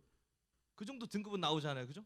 가서 대학원 가가지고요, 시험 보고 뭐 목사 되는 건 솔직히 그냥 그 과정 자체는 어렵지 않다 이 말이에요. 저도 어쩌면 그런 과정에 따라서 물 흘러가듯이 목사가 되는지 몰라요. 근데 목회하면서 목사로 살아가면서도 제 안에 막 하나님 진짜 계신 게 맞아? 이 걱정, 제가 초등학교 때 중학교 때 가졌던 그 질문, 고등학교 때 가졌던 그 의문이 계속 해결되지 않은 채 제 안에 이상하게 조금씩 남아있었다는 거예요. 그래서 제가 계속해서 걱정이 많았어요. 아, 목회를 이렇게 하면 어떡하지? 아, 우리 아이들을 어떻게 먹여 살리지? 아, 나는 어떻게 더 훌륭하고 멋있는 목사가 될 수 있을지? 어떻게 하면 더 큰 교회 가가지고 더 많은 교회에서 더 부흥하면서 이름 날리는 목사가 될 수 있을까? 막 이런 걱정들, 근심도 두려움들이 굉장히 많았단 말이에요. 근데 그렇게 근심 걱정하던 탓에 결정적으로 제 마음에 어떤 결론을 내렸냐면, 하나님이 없거나 하나님이 날 버렸거나. 차마 목사로서 난 하나님이 없다고는 말 못하겠고 하나님이 날 버렸다는 생각을 결론을 내렸어요. 여러분 그런 생각 들 때 있지 않아요? 하나님이 나 진짜 버린 것 같다는 거. 차마 하나님 없다고는 말 못하겠지만 하나님이 있다면 난 이렇게 살 수 없어. 어쩌면 하나님이 날 버리신 걸지 몰라라는 생각이 들 때가 찾아온단 말이에요. 저에게도 그런 순간들이 찾아왔어요. 하나님이 버리셨으면 그걸 목회해야 돼요, 안 해야 돼요? 안 하는 게 정답이에요. 그게 정직한 거예요. 제가 담당하고 있는 학생들, 청년들에게 좋은 목사 만나게 해주는 게 내가 할 수 있는 제일 최선이었어요. 그래서 저는 목회를 그만두기로 결심을 딱 했어요, 정확하게. 그래서 제가 그때 섬기고 있던 교회 담임 목사님께 가서 통보하듯이 말씀드렸어요. 목사님, 저 몇 달 몇 월 며칠 사임하겠습니다. 이 목사님 놀라시죠? 왜 그래? 어디 갈 교회가 있니? 아니요. 그럼 뭐 왜 그래? 목회를 그만두려고요. 이 목사님도 상당히 멘붕에 오신 것 같아요. 저도 그분께 통보하고요. 그 직후 어디로 갔냐면 직업학원에 갔어요. 강남에 가면 직업 소개해주는 그런 학원들이 있어요. 실제로 그 학원에 가서 상담받고 등록하고, 저희 아내는 이제 사택이 없으니까 살아야 될 집을 구해야 되잖아요. 그래서 은행에 가서 전세 대출을 신청해놓고, 그리고서 이제 그 모든 과정들과 절차를 마치고 목사님께 통보한 후에 저희 교회 옆에 있는 삼겹살집에 가가지고 기분도 우울하고 꿀꿀한데 우리 미래를 계획하면서 삼겹살이나 먹읍시다 하고 아내와 삼겹살을 굽기 시작했어요. 근데 그때 전화가 한 통 왔어요. 제가 멘토로 모시던 목사님이 계세요. 이 목사님이 전화하시니, 최 목사 요즘 뭐 하고 살아? 뭐 어쩌고 저쩌고 삽니다. 들리는 소문에는 목회를 그만둔다는 소문이 있어? 상당히 당황했죠. 그 목사님이 뭐라고 얘기하시냐면, 쓸데없는 소리 하지 말고 기다려봐. 그러더니 전화를 끊으시는 거예요. 저는 두렵고 떨리는 마음으로 삼겹살을 계속 구워 먹고 있었어요. 근데 10분인가 15분 후에 전화가 딱 다시 왔어요. 최 목사, 개척 안 해볼래? 그 생각하시면 개척 안 해볼래? 사실 개척 좋은 얘기죠. 멋있는 얘기잖아요. 그런데 그때 코로나 한창일 때였어요. 여러분 코로나 시대에 개척하는 건 죄송하지만 미친놈 아니면 못해요. 있는 교회도 안 갈 판에 없는 교회를 누가 가요? 얘기를 들어보니까 어디 상가에 있어요. 뭐 새도 한 달에 막 꽤 많이 나가요. 성도들 아무도 없어요. 그냥 교회만 덜렁 남았어요. 근데 문 닫게 생겼대요. 그냥 교회는 있지만 그냥 개척이라고 생각하고 혹시 갈 마음이 있냐 이렇게 물어보시는데, 제 마음속에 어떤 생각이 들었냐면 신뢰. 그래, 내가 이번 한 번만 하나님을 더 믿어보자. 내가 이번만 한 번 더 하나님께 기회를 얻어서 하나님 앞에 열심히 사역해보자. 이 생각이 머리를 탁 스치는 거예요. 근데 그 생각이 참 너무 희한하게도 하나님이 일하시는 방법이 그런 것 같아요. 저희 아내에게도 똑같은 마음을 하나님 주시더라고요. 그래서 둘이 삼겹살 먹으면서 갈래? 갈까? 콜? 그러고 개척을 시작했어요. 그게 저기 옆에 있는 저 탄현동의 일산증각교회예요. 저 그래서 개척하면서요 참 많은 걱정이 있었어요. 일단 저는요 아내도 있지만 자식이 둘이나 있어요. 토끼 같은, 토끼는 좀 아닌 것 같다 이제는 조금. 하여튼 징글징글한 애들 둘이 있어요. 얘네들이요 아빠를 너무 기다려요. 왜? 과자를 사오라고 시켰거든. 거의 저는요 집에서 지금 과자 셔틀이에요. 아까도 전화 왔어요. 교회 밑에 편의점에서 파는 마시멜로우를 사오래요. 근데 깜빡하고 안 샀어요. 이제 큰일 났어요. 집에 못 들어가요. 근데 이 아이들을 먹여 살려야 된단 말이에요. 그래 과자도 사주고 마시멜로우도 사주고 해야 돼요. 근데 이 교회 가면 사례비가 없어요. 돈을 못 번다고요. 여러분 나이 30대 중반에 돈 한 푼 없이 가정을 꾸린다는 건 말이 안 되는 얘기예요. 그야말로 도전이란 말이에요. 이거는 있을 수 없는 얘기예요. 특히 코로나 시대에 교회 성도님들도 한 분도 안 계셔요. 교회 운영이 안 돼요. 또 교회 가봤더니 야 정말 너무 올드해. 나와 맞지 않아. 난 굉장히 트렌디한, 난 굉장히 좀 앞서 나가는 사람인데 이 교회는 너무 이제 뒤쳐져 있는 느낌이 드는 거예요. 야 정말 걱정이 산처럼 쌓여가기 시작했어요. 그런데 제 안에 어떤 생각이 들었냐면 저 목회 그만두려고 하나님께 얘기했단 말이에요. 하나님 저 목회 그만둘 겁니다. 하나님 저 버리신 거 맞잖아요. 하나님께 막 따지듯이 얘기했고 저 이제 그만할 거예요 이렇게 얘기했을 때 하나님이 저한테 너 끝까지 신뢰를 잃지 말아봐. 하나님을 끝까지 한번 믿어봐. 그 믿음을 가지고 두려움을 내려놓고 하나님을 향해 믿음의 걸음을 내디도 보라는 하나님의 음성이 있었단 말이에요. 그게 있었으니까 간 거예요. 그냥 삼겹살 먹고 취해가지고 개척을 한 게 아니라 제 안에 하나님에 대한 그 신뢰 요만한 꼬투리가 있었기 때문에 그 신뢰 하나 가지고 나간 거예요. 그래 하나님이 부르셨으면 부르신 이유가 있겠지. 여기 세우셨으면 세우신 이유가 있겠지. 그냥 하나님의 이유가 있을 거라는, 하나님의 계획이 있을 거라는, 하나님의 방법이 있을 거라는 그 신뢰를 하나 가지고 엄청난 걱정과 두려움과 고민들 다 내려놓고 진짜 딱 그 신뢰 하나만 가지고 그 개척의 현장에 발을 내디뎠어요. 여러분 믿음은 그래요. 보이지 않는 곳을 걸어가게 하세요. 하나님이 보이지 않는 두려움의 걸음을 걸어가게 하세요. 아까 우리 그 이명보 씨 얘기했던 그 선생님 분명히 얼마나 걱정되고 두렵겠어요. 그런데 저는 그게 믿음의 한 걸음이라고 저는 봐요. 하나님은요 보이지 않고 보장되지 않고 그냥 흐리멍텅해 보이는 그 걸음을요 그냥 걸어가게 하세요. 때로는 그렇게 우리의 믿음과 신뢰를 하나님이 달아보시는 시기들이 있어요. 저는 그 하나님 앞에 제 믿음과 신뢰를 내어 보여드렸어요. 하던 거 다 내려놓고요. 제가 있는 것도 다 팔고요. 우리 차도 팔고요. 집 보증금 전세금 다 빼가지고 다 때려넣었어요. 그 교회에 내 정말 모든 것 다 갖다 쏟아 부었어요. 우리 애들도 쏟아 부었어요. 우리 아내의 노력과 헌신도 다 쏟아 부었어요. 하나님께 신뢰를 보여드렸어요. 그랬더니 하나님께서 뭐 지금 그렇게 대단한 건 아니지만 여러분들에 비하면 우리 교회 굉장히 작고 초라하지만 찬양팀도 세워주고 막 어떤 너무 신기하고 너무 하나님께 감사했던 게 여러분 노방전도 해본 적 있어요? 노방전도 어떻게 해요? 그냥 뭐 물티슈 놓아주고 전도지 논하면서 안녕하세요 예수님 믿으세요? 안녕하세요 새벽교회입니다. 요거 하잖아요. 그죠? 저 그거 했어요. 가가지고 우리 동네 가서 성탄절이었어요. 성탄절에 동네 사람들한테 호빵을 나눠줬어요. 뭐라고 했냐면 안고 없는 찐빵, 안고 없는 찐빵은 의미 없듯이 예수님 없는 성탄절은 의미 없습니다. 뭐 이렇게 써가지고 호빵 하나씩 사람들 나눠줬어요. 이렇게 전도하는 걸 우리 동네 어떤 젊은 집사님이 보시고 우리 교회 오신 거예요. 저는 멘붕이 왔어요. 우리 교회 3층이 한의원이거든요. 한의원은 3층입니다. 이렇게 안내를 해드리려고 갔더니 예배드리려고 오셨다는 거예요. 야 왜요? 왜 오셨어요? 너무 왜 오셨는데요? 혹시 신천지세요? 예? 근데 이분 이야기를 들어보니까 그냥 그 전도하는 모습을 보고 마음에 감동이 있었던 거예요. 그리고 그분도 너무 신기해. 하나님이 일하시면 너무 신기해요. 우리가 전도했던 그 찰나 이분도 우는 마음으로 교회를 찾아 거리를 걸어 가지고 있었던 그 타이밍에 우리 교회가 전도하고 있는 거 그냥 딱 본 거예요. 하나님 저 교회입니까? 하고 그냥 한 번 와봤대요. 한 번 오시더니 그 다음 주에는 안 오시더라고요. 뭐 실망하진 않았어요. 상처받지 않았어요. 우리 아내와도 한 번 오신 거야. 그냥 우리끼리 그냥 위로하고 있었어요. 근데 그 다음 주일에 오시더라고요. 우리 교회가 마음에 잊혀지지가 않았대요. 그러니 그 다음 주에 오셔서 등록하시고 지금 되게 이분 진짜 멋있는 분이거든요. 제가 막 자랑하고 싶은데 개인사니까 진짜 멋있는 분. 우리 교회에 정말 안 어울리는 분. 조금 약간 어나더 클래스. 분이 우리 교회에 오신 거예요. 와, 우리 청년들은 막 축제가 일어났어요. 이거 진짜 말도 안 되는 일이다. 그냥 우리 호빵 하나 200개 딱 200개 나눠주는데 한 분이 우리 교회 와서 등록하셨다. 이거는 정말 왜 하나님의 한 영혼이 쳐다보다 귀하다고 하셨는지 알 수 있을 정도로 너무 기뻐서 막 잠이 안 올 정도였다니까요. 저는 여기서 뭘 느꼈는지 알아요? 하나님이 살아계시다는 걸 본 거예요. 할렐루야. 하나님 없다고 생각했는데, 그래서 목회를 내려놓고 하나님이 나 버렸다고 생각했는데, 하나님 우리 교회 안 버리셨구나. 하나님 최연이라는 목사를 버리지 않으셨구나. 하나님 여전히 살아서 일하시고 역사하시는구나. 그 집사님을 보면서, 우리 교회에 등록했던 15명의 청년과 학생들을 보면서 저는 하나님을 찬양할 수밖에 없어요. 하나님 살아계시다고 인정할 수밖에 없어요. 여러분, 우리 교회 개척한 지 1년 반 정도 됐어요. 코로나 시대에 16명 등록했어요. 이거는요, 자랑이 아니라 하나님이 살아계시다는 증거예요. 아무도 오지 않은 그 상가 5층에 말도 안 되는 교회에 16명의 성도가 어떻게 올 수 있겠어요?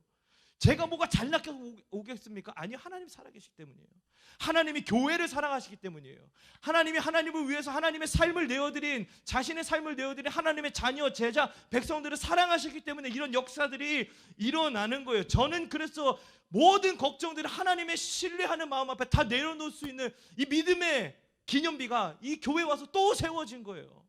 여러분들 안에 걱정이 있다면요, 근심이 있다면요, 두려움이 있다면요, 한번 내려놓고 믿음에 보이지 않는 그 걸음을 걸어보세요. 때로는 여러분들의 삶을 송두리째 뽑아서 변화해야 될지도 모르는 그런 도전이라 할지라도 걸어보세요. 하나님께 삶을 내어드린 자들은 하나님은 결코 그저 내버려 두지 않으시는 분임을 저는 믿습니다. 아멘. 누가 부인한다 할지라도 저는 확신해요. 마이크 소리 조금만 줄여주세요. 누가 뭐라고 하더라도 저는 확신해요. 제가 여러분들에게 보증할 수 있어요. 지금 여기 이스라엘 백성들의 삶도 그래요.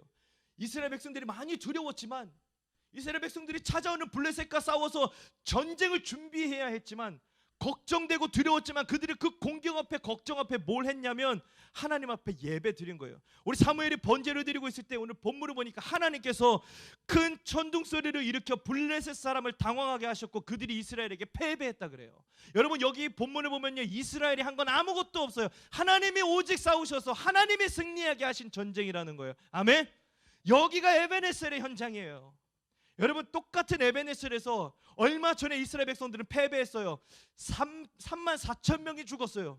그런데 같은 그 자리에서 하나님을 제대로 예배하고 하나님께 삶을 내어드리고 금식하며 회개하며 부르짖었던 이스라엘 백성들이 똑같은 자리에서 똑같은 상대를 향해 이제는 승리를 경험하게 된 거예요. 아멘. 하나님을 신뢰하는 자들에게는 이런 역사가 일어납니다. 하나님 앞에 수많은 공격이 찾아올지라도 걱정과 근심과 두려움을 내려놓고 주님 앞에 나아가는 자들에게는 하나님이 이런 역사를 보여주시는 거예요. 하나님이 싸워서 승리하시는 역사. 우리 교회가 지금 조금이나마 부흥의 불씨를 지필 수 있었던 거 오직 하나님의 역사. 죄어는 한 게 없어요. 우리 성도들은 별로 한 게 없어요. 하나님의 역사가 아니었으면 설명이 안 되는 일들이 우리 교회에서 계속 벌어지고 있어요. 설명이 안 되는 하나님의 섭리가 여러분들 안에 개입되는 그 순간, 여러분들 하나님의 살아계시면 인정 안 할래야 안 할 수가 없는 그런 놀라운 경험들을 하게 되는 거예요. 근데 여러분, 여기 이스라엘 백성들을 봤더니 하나님이 그렇게 일하고 계실 때 이스라엘 백성들이 정말 아무것도 안 했냐? 아니더라고요. 이스라엘 백성들이 했던 게 하나였어요. 보니까 뭘 했냐면요, 사무엘이 번제를 드리고 있었다 그래요. 예배하고 있었다는 거예요. 예배의 삶을 살아가고 있었다는 거예요. 여러분, 이스라엘 백성들이 하나님을 온전히 예배하고 있을 때, 예배의 삶을 살아가고 있을 때 하나님이 그 이스라엘 백성들이 책임지시는 거 우리가 이 본문 안에서 바라볼 수 있어요. 여러분, 이제 여러분들이 예배의 삶을 살아갈 수 있기를 축복합니다. 아멘. 우리가 기억해야 할 세 번째 기억의 자리는 바로 이거예요. 결단. 결단. 수많은 공격 앞에 근심과 걱정이 된다 할지라도 여러분 다 내려놓고 하나님 앞에 삶을 내어드리고 예배자의 삶을 살기를 오늘 결단하시는 여러분 되기를 축복합니다. 아멘. 결단할 때 하나님이 일하십니다. 결단하고 결심할 때 하나님이 역사하세요. 예배의 삶을 살겠노라고. 돈을 쫓아 사는 삶이 아니라, 내 행복을 추구하며 살아가는 삶이 아니라, 나 하나님 아닌 다른 무언가를 바라며 사는 삶이 아니라 오직 하나님 한 분만을 바라보고 그분께만 경배하기로 삶의 바알과 아스다롯을 다 부시고 하나님 한 분만을 바라보며 살겠노라고 결단하는 그들에게 하나님이 오늘 이 밤 일하실 줄 믿습니다. 여러분들의 삶을 책임질 줄 믿습니다. 할렐루야. 결단하는 거예요. 예배자의 삶을 살기로. 뭐가 예배입니까? 그냥 모여서 찬양하고 기도하고 이것도 예배지만 어제 말씀처럼 매 순간 하나님을 기억하며 사는 삶도 예배의 삶이에요. 하나님이 어떤 분이신지를 기억하며 사는 삶이 예배의 삶이에요. 하나님의 뜻이 무엇인지를 구별하며 살아가는 삶이 예배예요. 하나님께서 뭐라고 이야기하셨어요? 번제는 무엇이냐? 우리의 몸을 하나님께 태워드리는 것이, 우리 삶을 내어드리는 것이 하나님이 기뻐하시는 제사라고 이야기하셨잖아요. 삶을 어떻게 하나님께 내어드릴까? 어떻게 하면 내 삶을 하나님께 순종으로 올려드릴 수 있을까? 고민하며 주님을 기억하며 사는 삶이 예배의 삶이에요. 여러분, 그런 예배의 삶이 여러분들에게 시작되길 바라요. 전도서 12장 1절을 보면 그런 얘기가 있잖아요. 너희가 젊었을 때, 청년의 때에 아직 여러분들의 삶에 수많은 공격과 근심과 걱정거리가 찾아오기 전에 창조주 하나님을 기억해라. 아멘.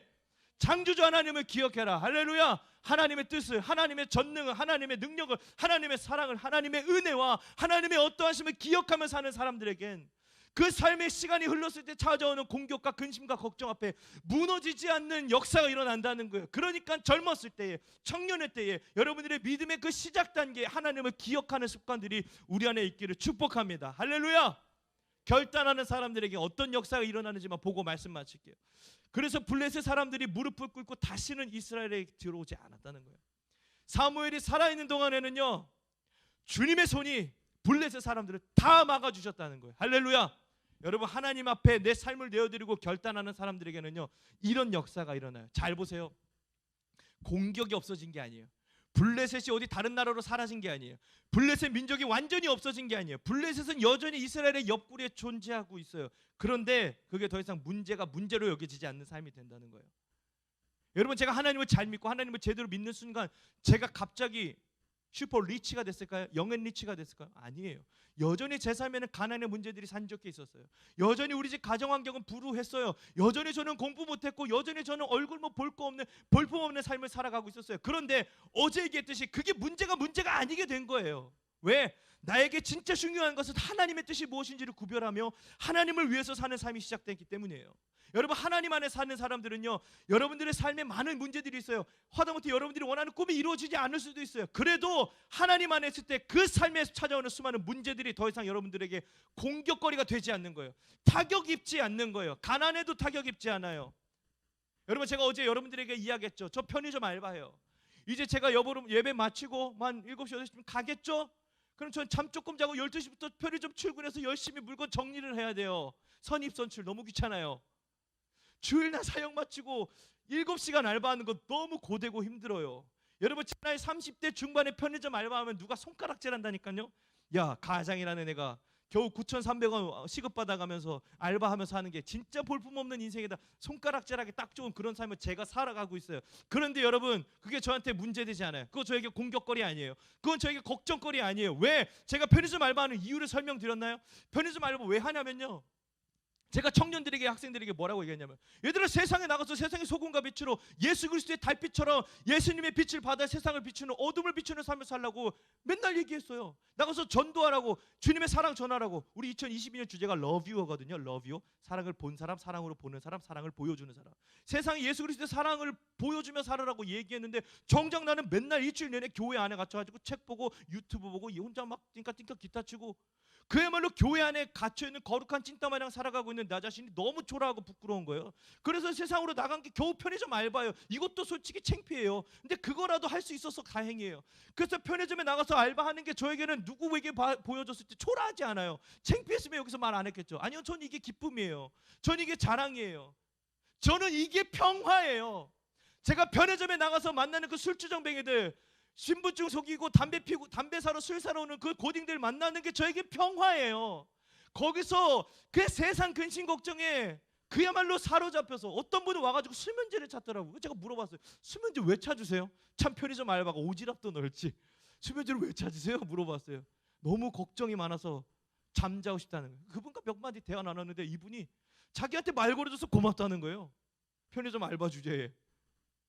그렇게 살아가는 게 저에겐 평화예요. 여러분, 하나님 안에 살아가는 사람들, 하나님께 삶을 내어드리기로 결단하는 사람들은요, 삶의 양태는 변하지 않지만 삶을 바라보는 관점과 기준이 바뀌는 거예요. 똑같이 돈 없어도 돈 없는 걸 다른 의미로 받아들일 수 있다는 거예요. 좀 직장이 잘 안 되고 연봉이 높지 않고 원하는 꿈이 이루어지지 않다 할지라도 하나님이 원하시는 뜻을 하나하나 이루어가는 삶으로 내 관점과 기준이 바뀌면 그 삶 자체가 평화고 샬롬이고 기쁨이고 안녕이고 평안함이 될 수 있는 거예요. 할렐루야. 그래서 여러분들이 이런 삶을 살 수 있기를 축복해요. 편의점 알바하라는 얘기가 아니라 여러분들의 삶 속에서 누릴 수 있는 하나님의 뜻을 이루어가라는 거예요. 그것이 여러분들이 가정 안에서든 학교 안에서든 뭐 친구 관계 안에서든 혹시 뭐 SNS 뭐 소셜 미디어 상에서든 어디든 상관없어요. 하나님의 뜻을 이루어 드릴 수 있는 그 상황과 환경들을 찾아가서 삶을 내어 드리세요. 결단하며 살아가세요. 그런데 그 순간 여러분들이 생각할 때 그 찾아오는 걱정거리들, 근심들, 걱정거리들이 공격되지 않아요. 여러분들을 공격할 수 없게 만들어요. 여러분들은 하나님으로 말미암아 강해진단 말이에요. 우리는 그런 삶을 하나님 나라의 삶이라고 이야기해요. 여러분, 우리가 이 땅에서 살아갈지라도 그것이 하나님 나라가 될 수 있다는 거예요. 너무 좋아하는 찬양, 높은 산이 거친 들이 초막이나 궁궐이나 주님 모시고 주님을 기억하며 살아가는 그곳이 하늘나라라는 거예요. 여러분들이 가정이 불우해요. 우리 엄마가 친엄마가 아니고 우리 아버지가 친아버지가 아니고 혹은 엄마 아빠도 없이 할아버지 할머니랑 산다 할지라도 우리 집안에 내 마음 가운데 하나님이 계시면 거기가 하나님 나라예요. 학교에서 왕따 당하고 공부 못하고 성적 안 오르고 원하는 대학 못 간다 할지라도 하나님을 바라보며 하나님을 기억하며 살아가면 거기가 하나님 나라예요. 할렐루야. 그래서 오늘 우리가 기억해야 할 마지막 네 번째 기억의 자리는요, 그늘이라는 거예요. 여러분, 하나님의 그늘 아래 거하는 여러분 되기를 축복합니다. 하나님의 그늘 아래 살아가는 여러분 되기를 축복합니다. 낮의 해와 밤의 달도 여러분들이 상치 못하게 만드는 그 하나님의 그늘 아래 여러분들이 하루하루 거하며 살아가기를 축복합니다. 아멘. 아멘. 세상의 햇볕에 여러분들 타 죽어 가지 마시고 하나님이 만드시는 그 시원한 그늘 아래 살아가며 평안한 가운데 거하는 여러분들의 삶이 될 수 있기를 축복해요. 그것이 하나님 나라예요. 그것이 우리가 이 땅에서 누릴 수 있는 가장 큰 복이에요. 오늘 말씀의 제목이 뭐였죠? 기억의 다음 자리. 지금까지 우리는 기억의 자리들을 살펴봤죠, 그렇죠? 기억의 자리는 네 가지였어요. 공격, 걱정, 그러나 하나님을 신뢰하는 마음으로 결단하고, 그럴 때 우리에게 찾아오는 그 하나님의 그늘 아래 살아가는 하나님의 나라의 삶.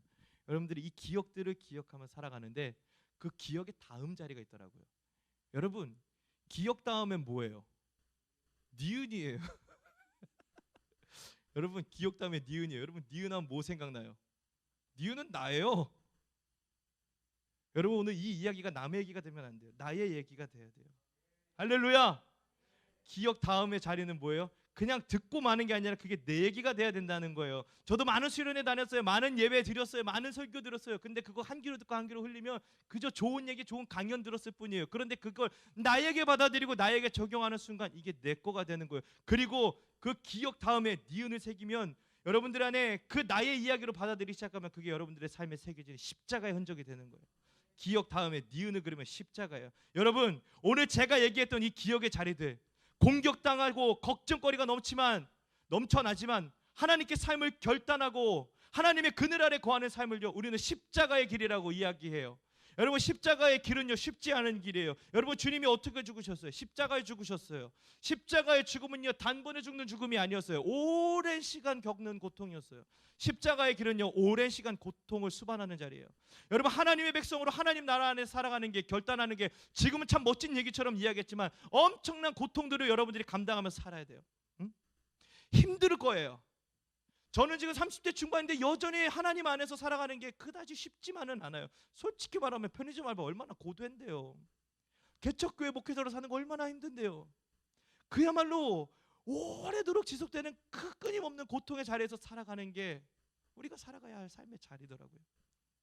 우리가 하나님을 기억한다면 공격 앞에 걱정 내려놓고 삶을 결단하여 하나님의 그늘 아래 살아갈 때 그 십자가의 길을 여러분들이 걸어갈 때 힘들지라도 어려울지라도 제가 이것만큼은 보장할게요. 살아계신 하나님이 여러분들의 삶을 책임집니다. 할렐루야. 살아계신 하나님이 여러분들의 삶 가운데 함께 하십니다. 아멘.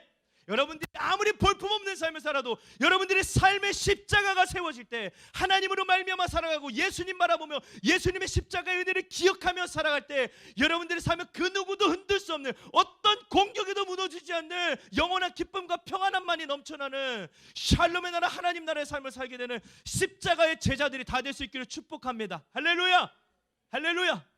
우리 이 마음을 기억하며 함께 찬양할까요? 우리 하나님의 그늘 아래, 우리가 이 말씀을 기억하며 우리가 어떻게 하면 하나님 안에 그늘 아래 거할 수 있을지, 그리고 그 그늘 아래 거하며 살아갈 때 우리 삶은 또 어떻게 변화될 수 있을지, 우리 내용을 마음을 묵상하며 함께 고백하며 나아갑시다.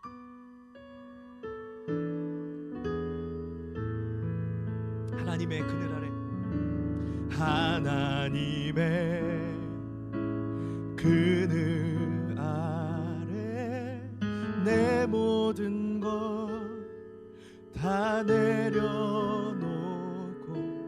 나 잠잠히 주를 묵상하네. 그 놀라우신 은혜를 끝이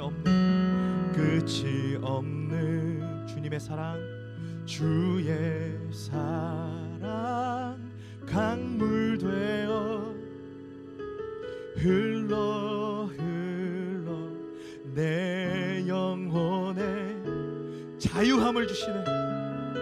그리고 우리의 삶을 새롭게 하십니다. 새롭게 하시네. 우리 함께 노래합니다. 하나님 사랑, 하나님 사랑, 그 사랑 날 자유케 하네.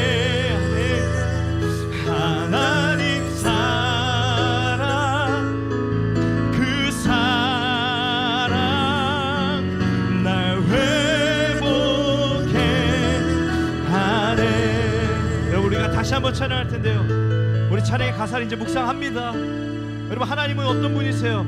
여러분들이 그냥 내버려 두는 분이 아니십니다. 두려움과 공격 가운데 걱정하고 있는 여러분들을 결단하며 나올 때 그늘 안에 품어주시는 사랑의 하나님이심을 우리는 믿습니다. 할렐루야. 여러분, 우리가 하나님의 그늘 안에 거하기를 소망하는 마음, 그 하나님의 사랑을 경험하기 원하는 마음을 가지고 우리 시간 다시 한번 찬양합니다.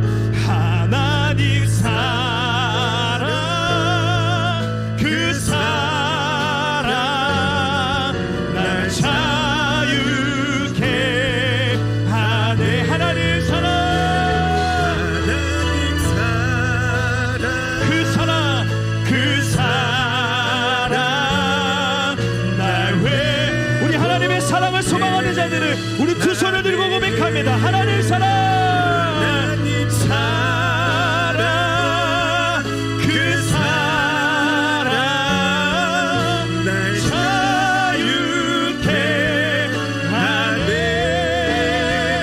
하나님 사랑, 그 사랑 날 회복. 우리 한 번 더 고백합니다. 하나님 사랑,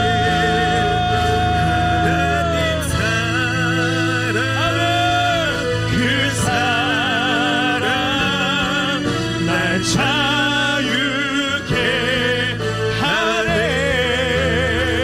하나님 사랑, 그 사랑. 우리 주님의 사랑을 묵상하며 내가 하나님의 그